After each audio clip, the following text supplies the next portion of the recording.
introduce to you Sam Brown. Sam works for my agency, Sport Dimensions. He's going to help us run some Q&As to kind of get some things started. So as he goes along, if you have any questions, please raise your hand. The guys will be happy to field them, I'm sure. We got it. Yeah, I'm going to start off with a couple questions for the guys, so just raise your hand if you've got a question, and maybe Heidi, if you want to keep that mic live, we'll bring in the mic to ask a question. You guys have been working with Shell and Pennzoil. We've kind of seen some of the commercials and things that are coming out. A lot of plans now. This morning when we talked to you guys, I think you may have been aware, we've done a couple production days so far, but now seeing kind of the plans of what Shell and Pennzoil have laid out for you guys this year in both the IndyCar Series and the NASCAR Series, what are your impressions, and are you excited going into this year? It's been great. It's been a wonderful day on site to see everybody here at the headquarters and to come out and have dinner with a lot of the executives and to get the lay of the land and to meet with them and then now to meet with their individuals that work underneath them in specific departments.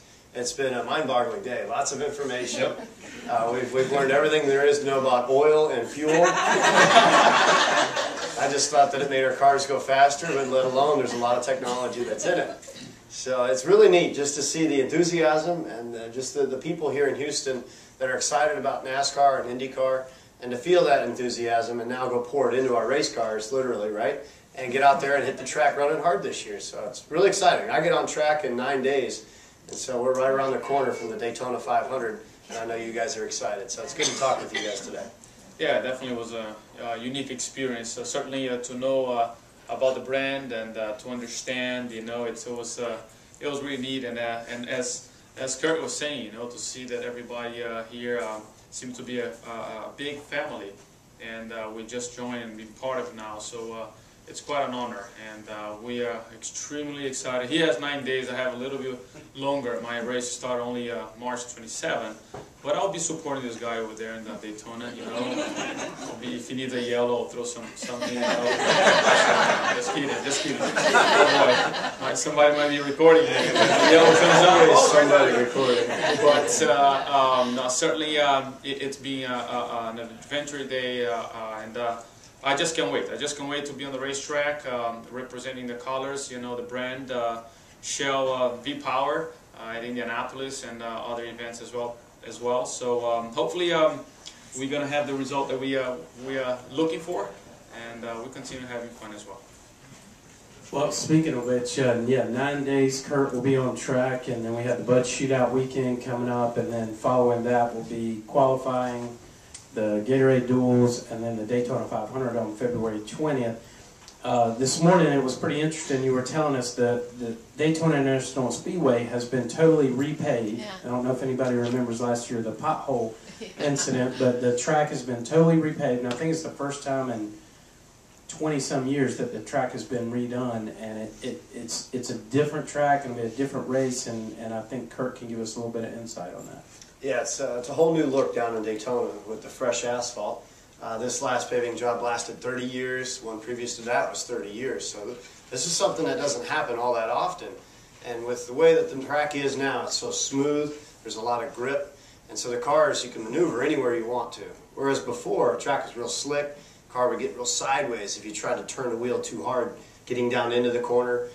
The bump drafting wasn't as aggressive before. Now, it's very aggressive. Cars get hooked up, there's a big draft, but what we're looking for is this two-car draft.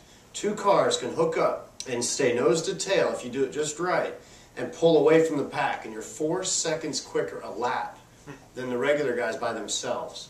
So that speed differential is what's key with these two guys pulling away. Problem is you can't just stay there hooked up the whole time. The guy behind will begin to overheat. And so with that overheating problem, you got to learn to switch, get back in front. This guy needs to tie in right behind and then continue to push. So there's this combination, a dancing partner, so to speak. Wow, there we have I did a masker dancing now. Wow. But we're all guys, so I don't know how it's going to work out. But I got a better end of that one. Yeah, it's okay. You're good. Julianne's pretty hot. Yeah. So you have dancing partners now, and it's going to be very important to find the right guy at the end of the race. draft your way to the front, so to speak. So really lots of different excitement around Daytona this year, and the shootout will be our first test. Then we get into the practice sessions, the Gatorade duels, the 150s. It's like a preliminary race. So really big, exciting things coming up the next few weeks.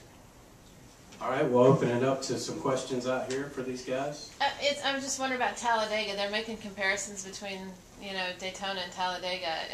More similarities now, or are there differences still? Yeah, with Daytona being repaved, it's now just like Talladega. Talladega was repaved a couple years ago, and just the amount of grip in the racetrack. The tires never wear out. There's so much that you can do maneuverability-wise that we couldn't do before.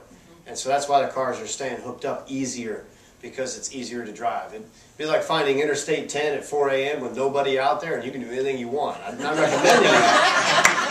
There's 4 lanes of traffic. Yeah, they're recording. There's 4 lanes of traffic, and you can really get aggressive with the bump drafting, and it's very similar to Talladega. Question for both of you. Which is your favorite racetrack and why? Great question. Right? Favorite racetrack? I'm suspicious to talk about it, but definitely Indianapolis. Indianapolis, the interesting thing people don't understand when you look from above, it's like 4 corners, and they look exactly the same. But when you're actually driving, they are not the same. You're approaching each corner sometimes in a different speed.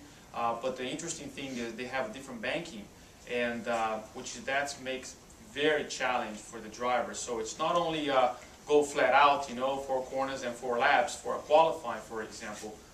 You got to make sure that you trim as much as you can, and that's where comes the work on the team and also the driver, because he can adjust during those 4 laps what the car is asking for, and that sometimes it's tough because you got to push the limits. But I feel that as a driver, it's a challenge place, and certainly when you succeed, it's definitely the place that you want to succeed. If you got to win 1 race only, certainly Indianapolis is the place to be.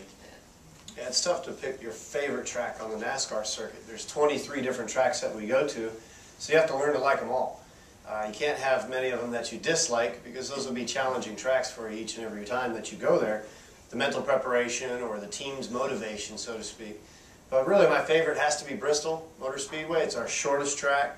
It seats 160,000 people around a little half-mile racetrack.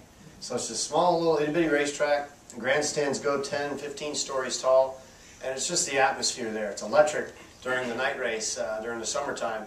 But just the people, the energy, all day you get to celebrate your midway activities, your favorite driver's autograph sessions. Just the whole atmosphere at Bristol seems to be the one that amps it up more than most.